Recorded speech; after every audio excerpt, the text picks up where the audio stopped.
আকাশবাণী গুৱাহাটী সন্ধিয়া আঞ্চলিক বাতৰি পঢ়িছো অৰুণিমা গোস্বামীয়ে আৰু মোৰ সৈতে আছে ভাস্বতী দেৱী।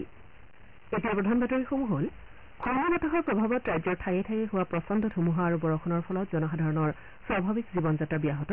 ধুমুহা বৰষুণ আৰু ভূমিস্খলনৰ ফলত 4জন লোকৰ প্ৰাণহানি, কেইবাখনো জিলাত প্ৰশাসনৰ ৰেড এলাৰ্ট জাৰি। ধুমুহা বৰষুণত ক্ষতিগ্ৰস্ত অঞ্চলত সাহায্য আৰু পুনৰ সংস্থাপন ব্যৱস্থা সূক্ষ্মভাৱে নিৰীক্ষণ কৰিবলৈ ৰাজ্যৰ মুখ্য সচিবক মুখ্যমন্ত্ৰী হিমন্ত বিশ্ব শৰ্মাৰ নিৰ্দেশ। লোকসভা নিৰ্বাচনৰ সপ্তম তথা অন্তিম পৰ্যায়ৰ বাবে ৰাজনৈতিক দলসমূহৰ প্ৰচাৰ অব্যাহত।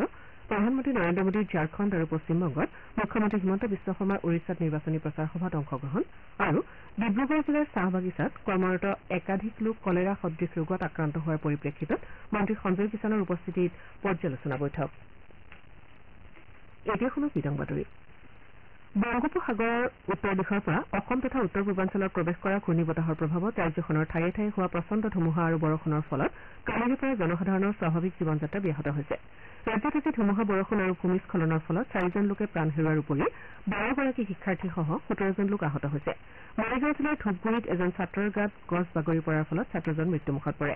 আনহাতে কামৰূপ জিলাত এজন আৰু কামৰূপ মহানগৰত আন এজন লোকৰ ধুমুহাৰ ফলত মৃত্যু হয়। ইফালে গেৰুকামুখত NHPC প্ৰকল্পৰ কৰ্মী এগৰাকীৰ ভূমিস্খলনৰ ফলত মৃত্যু হৈছে। ৰেমাল নামৰ ঘূৰ্ণী বতাহৰ প্ৰভাৱত ৰাজ্যৰ বিভিন্ন ঠাইত ধাৰাসাৰ বৰষুণ হৈ আছে আৰু কেইবাখনো জিলাত সতৰ্কতা জাৰি কৰা হৈছে। চৰকাৰী সংস্থাসমূহে বঙাইগাঁও, দৰং, ধুবুৰী, হোজাই, কামৰূপ, কোকৰাঝাৰ, মৰিগাঁও, নগাঁও, শোণিতপুৰ, দক্ষিণ শালমাৰা, মানকাছৰ জিলাৰ লগতে অসম শক্তি বিতৰণ কোম্পানী লিমিটেড অৰ্থাৎ APDCLৰ সা সম্পত্তিসমূহৰ ধুমুহাৰ ফলত হোৱা ক্ষয় ক্ষতি মূল্যায়ন কৰি আছে। কৰিমগঞ্জ জিলাৰ পাথাৰকান্দি ৰাজচক্ৰৰ ঠাই বিশেষে আকস্মিক বানৰ সৃষ্টি হোৱা দেখা গৈছে। ব্ৰহ্মপুত্ৰ আৰু ইয়াৰ উপনৈসমূহৰ পানী ভালেমান ঠাইত বৃদ্ধি পাইছে। চিৰাং, গোৱালপাৰা, বাক্সা, ডিমা হাছাও, কাছাৰ, হাইলাকান্দি, কৰিমগঞ্জ জিলাত ৰেড এলাৰ্ট জাৰি কৰাৰ বিপৰীতে ধুবুৰী, দক্ষিণ শালমাৰা, বঙাইগাঁও, বজালী, তামুলপুৰ, বৰপেটা, নলবাৰী, মৰিগাঁও, নগাঁও, হোজাই আৰু পশ্চিম কাৰ্বি আংলং জিলাত অৰেঞ্জ এলাৰ্ট জাৰি কৰা হৈছে। গুৱাহাটীকে ধৰি ৰাজ্যৰ ভালেমান ঠাইত নেৰানেপেৰা বৰষুণ আৰু ধুমুহাৰ ফলত কালি সন্ধিয়াৰে পৰা বিদ্যুৎ যোগান ব্যাহত হৈ আছে। গুৱাহাটী বিশ্ববিদ্যালয় চৌহদতো প্ৰকাণ্ড গছ উভালি পৰাৰ ফলত ক্ষতি হোৱা বুলি জানিব পৰা গৈছে। ইপিনে ধুমুহা বৰষুণৰ ফলত বামুণী মৈদাম, ভৰলুমুখৰ শান্তিপুৰৰ লগতে কেইবাটাও অঞ্চলত বাসগৃহ আৰু বাহনৰ ক্ষতি হৈছে। আৰক্ষী প্ৰশাসনৰ লোকে পথৰ কাষত উভালি পৰা গছসমূহ আঁতৰ কৰোৱাৰ ব্যৱস্থা কৰিছে। ইপিনে বৰষুণৰ ফলত চানমাৰীত কৃত্ৰিম বানৰো সৃষ্টি হয়। কেইবাখনো জিলাৰ প্ৰশাসনে সতৰ্কতামূলক ব্যৱস্থাৰ অংশ হিচাপে আজি বিদ্যালয় বন্ধ ৰখাৰ কথা ঘোষণা কৰে আৰু উত্তৰ-পূব সীমান্ত ৰেলৱে কেইবাখনো ৰেলগাড়ীৰ যাত্ৰা বাতিল কৰে। অসম ৰাজ্যিক দুৰ্যোগ ব্যৱস্থাপনা প্ৰাধিকৰণে সকলো জিলা দুৰ্যোগ ব্যৱস্থাপনা প্ৰাধিকৰণক পৰিস্থিতি পৰ্যালোচনা চলাবলৈ আৰু প্ৰয়োজন সাপেক্ষে বিশেষকৈ ধুবুৰী, গোৱালপাৰা, দক্ষিণ শালমাৰা, মানকাছৰ, বঙাইগাঁও আৰু বৰপেটা জিলাত ব্ৰহ্মপুত্ৰত নাও চলাচল নিয়ন্ত্ৰণ কৰিবলৈ নিৰ্দেশ দিছে। বৰাক উপত্যকাৰ বৰাক আৰু কুছিয়াৰালৈতো নাও চলাচল নিয়ন্ত্ৰণ কৰিবলৈ কোৱা হৈছে। ৰাজ্য চৰকাৰে ধাৰাসাৰ বৰষুণ আৰু ধুমুহাৰ প্ৰতি লক্ষ্য ৰাখি নাগৰিকৰ সুৰক্ষা সুনিশ্চিত কৰাৰ বাবে ব্যাপক ব্যৱস্থা গ্ৰহণ কৰিছে। ৰাষ্ট্ৰীয় দুৰ্যোগ সঁহাৰি বাহিনী আৰু ৰাজ্যিক দুৰ্যোগ সঁহাৰি বাহিনীৰ দলক সাজু কৰি ৰখা হৈছে আৰু নিয়ন্ত্ৰণ কক্ষসমূহ সক্ৰিয় কৰি তোলা হৈছে। নগাঁও জিলাৰ বিভিন্ন স্থানত ধুমুহাৰ বিস্তৰ ক্ষতি কৰা বুলি জানিব পৰা গৈছে। জিলাখনৰ কলিয়াবৰ ৰাজচক্ৰৰ অন্তৰ্গত অঞ্চলসমূহৰ ঠায়ে ঠায়ে পথৰ কাষত গছ উভালি পৰাৰ লগতে প্ৰকাণ্ড গছৰ ডাল ভাগি পৰাৰ ফলত পথসমূহেৰে যাতায়াত ব্যাহত হৈছে। মহকুমা প্ৰশাসনে ক্ষতিগ্ৰস্ত অঞ্চলসমূহ পৰিদৰ্শন কৰি পৰিস্থিতিৰ বুজ লৈছে। জিলাখনত 55টা বাসগৃহ ধুমুহাৰ ফলত ভাগি পৰা বুলি জানিব পৰা গৈছে। ইপিনে নগাঁও ৰেল ষ্টেচনত আজি পুৱা গছ বাগৰি পৰি এজন লোক গুৰুতৰভাৱে আহত হয়। জিলাখনত ৰেড এলাৰ্ট জাৰি কৰাৰ পৰিপ্ৰেক্ষিতত জিলা আয়ুক্তই জনসাধাৰণক যিকোনো পৰিস্থিতিৰ সৈতে মোকাবিলা কৰাৰ বাবে সাজু থাকিবলৈ আহ্বান জনাইছে।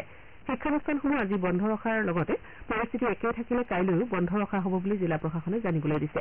মৰিগাঁও জিলাতো জিলাখনৰ আয়ুক্তৰ নিৰ্দেশ মৰ্মে আজি শিক্ষানুষ্ঠানসমূহ বন্ধ ৰখা হয়। আজিৰ শৈক্ষিক ক্ষতি অন্য এদিন পূৰণ কৰা হ'ব বুলি প্ৰশাসনৰ সূত্ৰই প্ৰকাশ কৰিছে। ডিব্ৰুগড় জিলাত ঘূৰ্ণী বতাহৰ ফলত ধাৰাসাৰ বৰষুণ অব্যাহত আছে।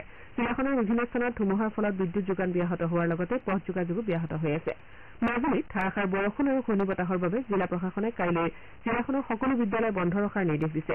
আনহাতে যোৰহাট মাজুলী সংযোগী ফেৰী সেৱাও অনিৰ্দিষ্ট কালৰ বাবে বন্ধ ৰখাৰ নিৰ্দেশ দিয়া হৈছে। গোলাঘাট জিলাত ধুমুহা বৰষুণৰ ফলত ক্ষয় ক্ষতি হোৱা বুলি জানিব পৰা গৈছে। জিলাখনৰ গোলাঘাট, দেৰগাঁও, মৰঙী, নুমলীগড় আদিত বিদ্যুৎ পৰিবাহী তাৰৰ ওপৰত গছ উভালি পৰাত বিদ্যুৎ সেৱা ব্যাহত হৈছে। প্ৰচণ্ড ঘূৰ্ণী বতাহৰ ফলত 39 নম্বৰ ৰাষ্ট্ৰীয় ঘাইপথত কেইবাখনো বাহনৰ বিস্তৰ ক্ষতি হৈছে। নলবাৰী জিলাতো কালিৰে পৰা একেৰাহে বৰষুণ দি থকাত স্বাভাৱিক জীৱন যাত্ৰা ব্যাহত হৈছে। যোৱা নিশাৰ পৰা জিলাখনত বিদ্যুৎ যোগানো ব্যাহত হৈছে। জিলাখনৰ ব্ৰহ্মপুত্ৰৰ চৰ অঞ্চলত কেইবাটাও বাসগৃহ আৰু বিদ্যালয়ৰ ক্ষতি হোৱাৰ উপৰি ৰবি শস্য নষ্ট হোৱা বুলি জানিব পৰা গৈছে।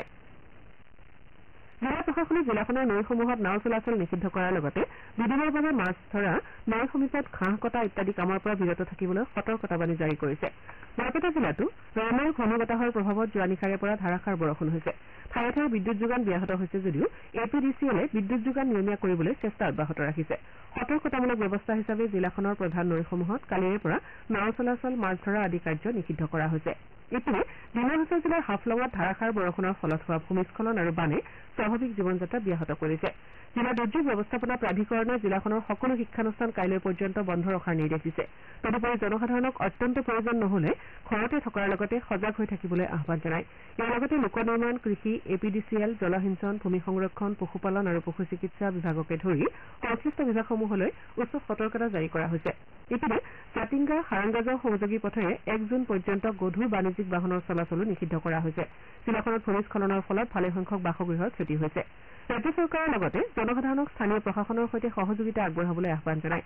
উল্লেখযোগ্য যে ভাৰতীয় বতৰ বিজ্ঞান বিভাগে আজি গোৱালপাৰা, ডিমা হাছাও, কাছাৰ আৰু কৰিমগঞ্জ জিলাতো ধাৰাসাৰ বৰষুণ হ'ব পাৰে বুলি আগলি বতৰা দিছিল।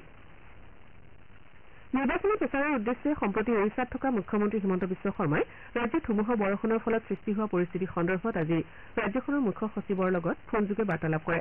তেওঁ মুখ্য সচিবগৰাকীৰ পৰা পৰিস্থিতিৰ বুজ লৈ সাহায্য, পুনৰ সংস্থাপন আৰু সতৰ্কতামূলক ব্যৱস্থাসমূহ সূক্ষ্মভাৱে নিৰীক্ষণ কৰিবলৈ নিৰ্দেশ দিয়ে। ড শৰ্মাই লগতে ধুমুহা বৰষুণ আৰু ভূমিস্খলনৰ ফলত একাধিক লোকৰ প্ৰাণহানিৰ ঘটনাক লৈ গভীৰ শোক প্ৰকাশ কৰে। তেওঁ ক্ষতিগ্ৰস্ত পৰিয়ালসমূহক প্ৰয়োজনীয় সকলো সাহায্য আৰু আহতসকলক সময়মতে চিকিৎসা প্ৰদান কৰাটো নিশ্চিত কৰিবলৈ মুখ্য সচিবক নিৰ্দেশ দিছে। মুখ্যমন্ত্ৰীৰ নিৰ্দেশ মৰ্মে ৰাজ্যৰ মুখ্য সচিবে আৰক্ষী সঞ্চালক প্ৰধানৰ উপস্থিতিত জিলাসমূহৰ আয়ুক্ত আৰু অসম ৰাজ্যিক দুৰ্যোগ ব্যৱস্থাপনা প্ৰাধিকৰণৰ বিষয়ববীয়াৰ সৈতে ভিডিঅ' কনফাৰেন্স যোগে সমগ্ৰ ব্যৱস্থা পৰ্যালোচনা কৰাৰ কথা। এই বৈঠকত ক্ষতিগ্ৰস্তসকলৰ সা সম্পত্তিৰ ক্ষতি মূল্যায়নৰ লগতে তাৎক্ষণিক সাহায্য প্ৰদানৰো ব্যৱস্থা লোৱা হ'ব। মিজোৰামত হোৱা ভূমিস্খলনৰ ফলত 23 জন লোকৰ মৃত্যু হৈছে। এটা শিলৰ কুঁৱেৰীৰ বাহিৰত হোৱা এই ভূমিস্খলনত মৃত্যু হোৱা 9 জন লোকৰ মৃতদেহ এতিয়ালৈকে উদ্ধাৰ কৰিব পৰা হোৱা নাই। মৃতদেহকেইটা উদ্ধাৰৰ বাবে অভিযান অব্যাহত আছে। ভাৰতীয় বতৰ বিজ্ঞান বিভাগে অৰুণাচল প্ৰদেশত পৰৱৰ্তী কেইটামান দিনত ধাৰাসাৰ বৰষুণ হ'ব বুলি আগজাননী দিছে। আনহাতে ৰাজ্যখনৰ 4খন জিলা পশ্চিম কামেং, পূব কামেং, পাপুমপাৰে আৰু চাংলাঙত ৰেড এলাৰ্ট জাৰি কৰা হৈছে। এই জিলাকেইখনত বিজুলী ঢেৰেকণিৰে বৰষুণ হোৱাৰ লগতে বজ্ৰপাতৰো সম্ভাৱনা আছে। তদুপৰি 11খন জিলাত অৰেঞ্জ এলাৰ্ট জাৰি কৰা হৈছে। বতৰ বিজ্ঞান বিভাগে ভূমিস্খলনৰ আশংকা থকা অঞ্চলসমূহলৈ যোৱাৰ পৰা বিৰত থাকিবলৈ জনসাধাৰণক সকীয়াই দিছে। তদুপৰি বৰষুণৰ বাবে কোনো কোনো অঞ্চলত দৃশ্যমানতা হ্ৰাস পাব বুলিও কোৱা হৈছে। ৰাজ্যখনৰ মুখ্যমন্ত্ৰী পেমা খাণ্ডুৱে সামাজিক মাধ্যমৰ এটা পোষ্টত সকলোকে সতৰ্কতামূলক ব্যৱস্থাসমূহ মানি চলিবলৈ আহ্বান জনায়। তেওঁ লগতে অসুবিধাৰ সন্মুখীন হোৱা মাত্ৰেই জিলাৰ দুৰ্যোগ ব্যৱস্থাপনা প্ৰাধিকৰণক যোগাযোগ কৰিবলৈ আহ্বান জনাইছে। লোকসভা নিৰ্বাচনৰ 7ম তথা অন্তিম পৰ্যায়ৰ বাবে ৰাজনৈতিক দলসমূহৰ ব্যাপক প্ৰচাৰ অব্যাহত আছে। অহা 1 জুনত 7খন ৰাজ্য আৰু এটা কেন্দ্ৰীয় শাসিত অঞ্চলৰ 57টা সমষ্টিত ভোটগ্ৰহণ হ'বলগীয়া 7ম পৰ্যায়ৰ নিৰ্বাচনত মুঠ 904গৰাকী প্ৰাৰ্থীয়ে প্ৰতিদ্বন্দ্বিতা আগবঢ়াইছে। জ্যেষ্ঠ বিজেপি নেতা তথা প্ৰধানমন্ত্ৰী নৰেন্দ্ৰ মোদীয়ে আজি ঝাৰখণ্ডৰ ডুমকা বিমানবন্দৰ খেলপথাৰত সংসদীয় সমষ্টিটোৰ পৰা বিজেপিৰ হৈ নিৰ্বাচনত প্ৰতিদ্বন্দ্বিতা কৰা চিতা চোৰেনৰ সমৰ্থনত এখন নিৰ্বাচনী সভাক সম্বোধন কৰে। বিজেপিৰ ৰাষ্ট্ৰীয় সভাপতি জে পি নাড্ডাই কাইলৈ দেওঘৰত 3খন নিৰ্বাচনী সভাত অংশ ল'ব। আনহাতে জ্যেষ্ঠ কংগ্ৰেছ নেতা ৰাহুল গান্ধীয়ে সমষ্টিটোত পৰহিলৈ নিৰ্বাচনী প্ৰচাৰ সভাত অংশগ্ৰহণ কৰাৰ কথা আছে। প্ৰধানমন্ত্ৰীয়ে আজি পশ্চিমবংগৰ বাৰাছাট সমষ্টিত 2খন নিৰ্বাচনী সভাত অংশ লয়। তেওঁ লগতে কলকাতাত আজি আৰু কাইলৈ 2টা ৰোড শ্বত অংশ ল'ব বুলি জানিব পৰা গৈছে। ইফালে RJD নেতা তেজস্বী প্ৰসাদ যাদৱে আজি বক্সাৰ, চাচাৰাম, জেহানাবাদ আৰু পাটলিপুত্ৰ সমষ্টিত কেইবাখনো নিৰ্বাচনী সভাত অংশ লয়। ৰাজ্যৰ মুখ্যমন্ত্ৰী ড হিমন্ত বিশ্ব শৰ্মাই সম্প্ৰতি ওড়িশাত নিৰ্বাচনী প্ৰচাৰ অব্যাহত ৰাখিছে। ভদ্ৰক লোকসভা সমষ্টিৰ জনসাধাৰণক সম্বোধন কৰি ড শৰ্মাই আজি কয় যে ওড়িশাত উন্নয়নৰ অভাৱ পৰিলক্ষিত হৈছে আৰু বিজেপি চৰকাৰ আহিলেহে ৰাজ্যখনলৈ ভাল দিন আহিব। জগতসিংপুৰত অনুষ্ঠিত নিৰ্বাচনী সভাত দিয়া ভাষণত ড শৰ্মাই কয় যে দ্বৈত ইঞ্জিনৰ চৰকাৰ হলে প্ৰধানমন্ত্ৰী মোদীৰ সবকা সাথ সবকা বিকাশ নীতিৰে ওড়িশাক আগবঢ়াই লৈ যাব পাৰিব। শ্ৰোতাসকলে সন্ধিয়াৰ আঞ্চলিক বাতৰি শুনিছে আকাশবাণী গুৱাহাটী কেন্দ্ৰৰ পৰা। পৰৱৰ্তী বাতৰি শুনক ভাস্তুতি দেৱীৰ পৰা। ডিব্ৰুগড় জিলাৰ চাহবাগিচাত কিছুসংখ্যক লোক কলেৰা সদৃশ ৰোগত আক্ৰান্ত হোৱাৰ পৰিপ্ৰেক্ষিতত আজি শ্ৰম মন্ত্ৰী সঞ্জয় কিষানে জিলাখনৰ বিভিন্ন বিভাগৰ সৈতে এখন পৰ্যালোচনা বৈঠকত মিলিত হয়। এই বৈঠকত জিলাখনৰ স্বাস্থ্য বিভাগ, জনস্বাস্থ্য কাৰিকৰী, শ্ৰম, শিক্ষা আৰু আবকাৰী বিভাগৰ বিষয়াসকলে এই ৰোগ নিয়ন্ত্ৰণ আৰু ব্যৱস্থাপনাৰ বাবে গ্ৰহণ কৰা পদক্ষেপৰ বিষয়ে উল্লেখ কৰে। মন্ত্ৰীগৰাকীয়ে ৰোগ প্ৰতিৰোধী ব্যৱস্থা তৎপৰতাৰে গ্ৰহণ কৰাৰ লগতে আক্ৰান্তসকলৰ উন্নত চিকিৎসাৰ ব্যৱস্থা কৰিবলৈ সংশ্লিষ্ট বিষয়াসকলক নিৰ্দেশ দিয়ে। তদুপৰি চাহ বাগিচাত বিশুদ্ধ খোৱা পানীৰ যোগান সুনিশ্চিত কৰিবলৈও নিৰ্দেশ দিয়া হৈছে। মন্ত্ৰীগৰাকীয়ে শ্ৰমিকসকলৰ সুবিধাৰ্থে শৌচাগাৰ নিৰ্মাণৰ কামো সোনকালে সম্পূৰ্ণ কৰিবলৈ জনস্বাস্থ্য কাৰিকৰী বিভাগৰ বিষয়াসকলক নিৰ্দেশ দিয়ে।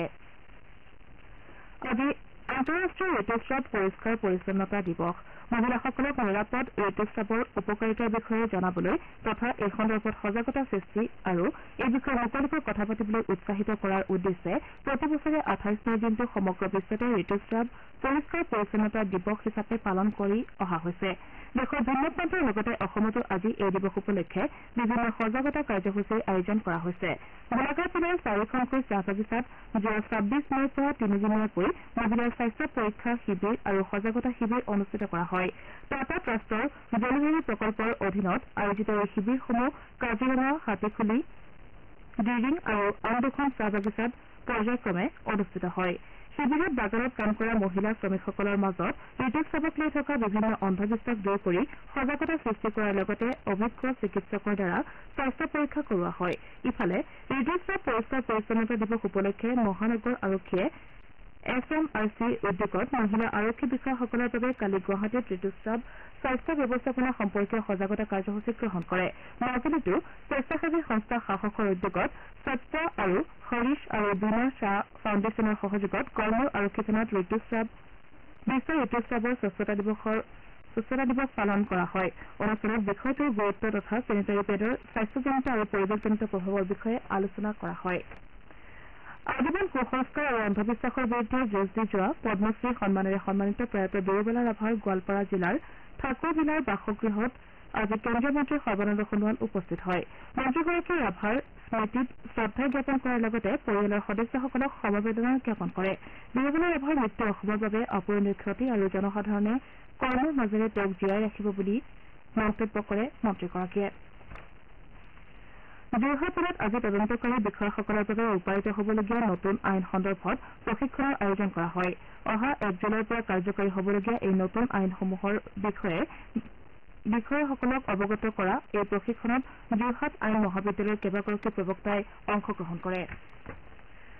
শোণিতপুৰ জিলাৰ বিহগুৰিত খণ্ড উন্নয়ন বিষয়াৰ কাৰ্যালয়ত কৃষি সমবায় সংস্থা CSS আত্মাৰ উদ্যোগত আজি কৃষি বিষয়ক এটা প্ৰশিক্ষণৰ আয়োজন কৰা হয়। অনুষ্ঠানত পশুপালন, গাহৰি আৰু ছাগলী পালন বিষয়ক প্ৰশিক্ষণ আগবঢ়োৱা হয়। গোলাঘাট জিলাৰ বোকাখাতত আজি সদ্য ঘোষিত হাইস্কুল শিক্ষান্ত আৰু উচ্চতৰ মাধ্যমিক চূড়ান্ত পৰীক্ষাত সুখ্যাতিৰে উত্তীৰ্ণ হোৱা 1386গৰাকী ছাত্ৰ ছাত্ৰীক সম্বৰ্ধনা জনোৱা হয়।